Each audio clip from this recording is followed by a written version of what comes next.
কাপড় ধোয়ার সময় স্বামীর মানিব্যাগে সাদা কালো ছবি দেখে আমি তো হতভম্ব। ছবিতে এটা কোন মেয়ে?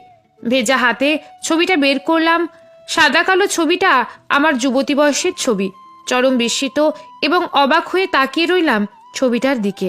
মনে পড়ে গেল সেই ভোরের কথা, যখন গান অনুশীলন করার সময় ছাদে উঠেছিলাম।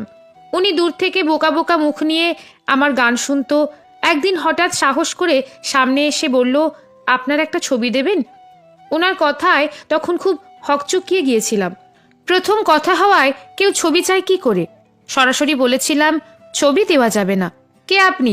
আপনাকে কেন ছবি দেব? উনি তখন কাঁদো কাঁদো মুখ করে চলে গেলেন। উনি চলে যাওয়ার পর সারাদিন আমার ভীষণ মন খারাপ হয়েছিল। এরপর এই সাদা কালো ছবিটা আঁচলে বেঁধে রোজ অপেক্ষা করতাম ওনার জন্য। মনে মনে ঠিক করলাম, এবার উনি ছবি চাইতে এলে ছবিটা দিয়ে দেব।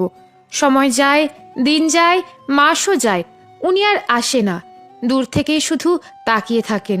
আমার ভারী মন খারাপ হলো। প্রেমিকার কথা মনে পুষে রাখতে আছে নাকি?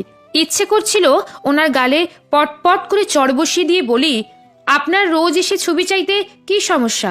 আমার কথা খুব গায়ে লাগে, তাই না? এতই যখন গায়ে লাগে, তাহলে কেন আমার মনে আপনার রঙিন ছবি আঁকলেন? কেন রোজ আপনাকে দেখে আমার বুকের গতি বেড়ে যায়? এতটুকু কথা সহ্য করতে না পারলে কেন প্রেম করতে এসেছেন? হ্যাঁ, কিন্তু লজ্জায় এসব কিছুই আর বলা হলো না।